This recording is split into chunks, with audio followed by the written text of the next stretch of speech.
As much as we can salute Liverpool's achievements in 2020, I think it is fair to argue that Bayern Munich were the best team in the world this year. An extraordinary achievement, and here to reflect on their year and their trophies, we welcome in Sid Lowe, Jurgen Klinsmann and Derek Ray. Very much their defining moment, wasn't it? Was going all the way in the Champions League and winning it in the manner in which they did, dominating each and every opposition that they faced. Jurgen, they were a bit special this year, weren't they? Yeah, I really think that Bayern Munich this year in 2020 was extremely special. Was something big difference to most of the teams around the world. They were able in this crazy year, COVID year, 2020, to really to zoom in, to focus, and to get one job done after another. I mean, obviously the biggest job is to winning the Champions League, and they've done that in a very, very impressive manner. Then obviously winning the German title again, the German Cup and the Super Cup, and all these trophies in 1 year is just something very, very exceptional.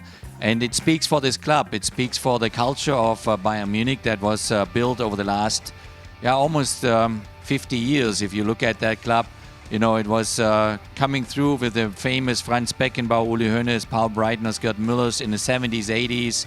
And then over the decades, it just always remained on top in Germany.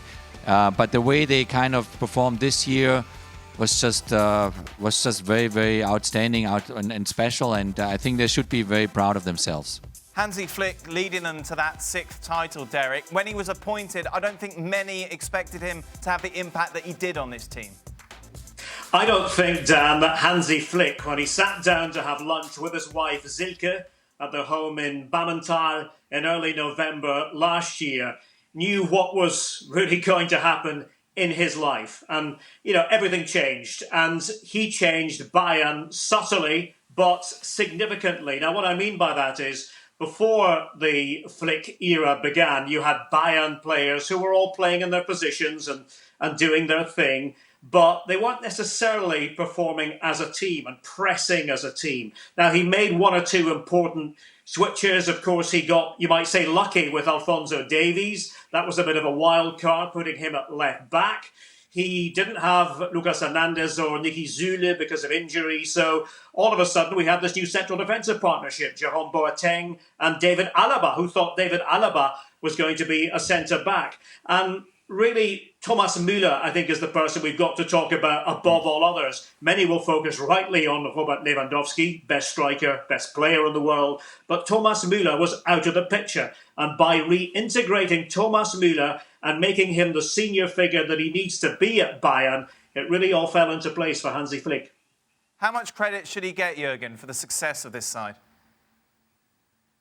Hansi Flick should get all the credit. What he achieved there is just very unique in a certain way. But he knows the culture. I mean, obviously, he played for Bayern Munich as a player a while ago, and he knows the culture within that club. You know, how driven is, how ambitious they are with the CEO, Karl-Heinz Rummenigge, former president, obviously, Uli Hoeneß. All these big figures are still around in Munich, and they drive this environment. And so Hansi Flick knew exactly what to do, how to kind of pull the trigger in certain elements, but I totally agree that one key element was Thomas Müller. I think Thomas Müller just kind of rose again to the top of his game and connected all the dots on the field. Then you have the best striker in the world right now with Robert Lewandowski, and things just fell into place. And this is it's a cultural element that really is developed over so many years, but what Hansi Flick achieved this year is just insane. You might think, what on earth is Sid Lowe doing here? Did he get lost talking about Bayern Munich? But of course, very much at the other end of the spectrum. And what kind of defined 2020 for Barcelona was that humiliation, that 8-2 defeat against Bayern, Sid, which was one of those moments where you had to check twice that you got the score right. Yeah, absolutely. I mean, I think in truth, when we came into that game, I think most people probably thought that Barcelona weren't strong enough to win it. I think most people believed that Bayern Munich would knock them out. But the size of the defeat and the comprehensiveness of it, the way that Barcelona collapsed as the game went on, because you kind of forget that in the first 20 minutes or so it actually looked like there might be a game. It looked like there might be a possibility of this being a proper competition, and it just wasn't. And I think up to a point there's even a slight sense in Catalonia that maybe it was good for Barcelona to have been beaten so heavily, because it prevented them from being able to hide behind the belief that, well, it's not so bad, that there's just minor changes that need to be done. The realisation that had actually been building over the previous couple of years, of course, the heavy defeat in Rome, the heavy defeat at Anfield as well, that feeling building, and this was the confirmation, if you like, that something very drastic had to change. Of course, as we've seen since then, there's a difference between having the intention to change things in a very radical way and actually being able to. Jurgen, it could have been more than 8 for Bayern. They were quite simply sensational in this game.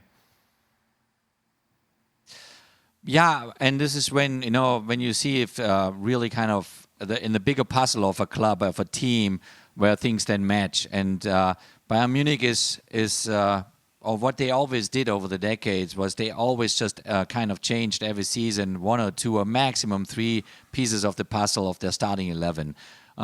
What you see with other teams, especially when we talk about Barcelona, they had to change many other pieces of the puzzle over the last 3-4 years. Xavi left, Iniesta left, no Puyol anymore.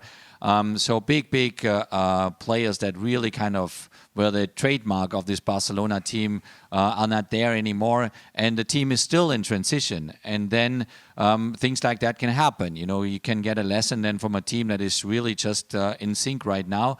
And Bayern Munich is in sync in the entire year 2020.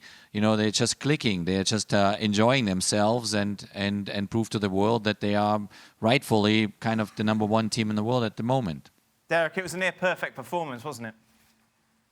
It really was, and we saw them gathering steam with each passing match. I think there was a feeling that maybe they were vulnerable defensively. Teams thought that because of the much talked about Bayern high line, but they didn't let that bother them, and they don't let that bother them. They play to their strengths, and they always have this attitude that, if you want to score a couple of goals against us, fine, we'll score more than you will. And, I think it really is a tribute to Hansi Flick, and as Jurgen has said, he's somebody who has vast experience, maybe not as a head coach, but in other capacities, and, played for Bayern. He understands that Mia San Mia spirit, we are who we are. And he was quite simply the right man coming in at the right time. But, Bayern, quite simply, the best team in Europe and worthy winners of the Champions League, as well as what they did domestically. Thanks so much for watching ESPN on YouTube. And for more sports highlights and analysis, be sure to download the ESPN app. And for premium content and live streaming, subscribe to ESPN+.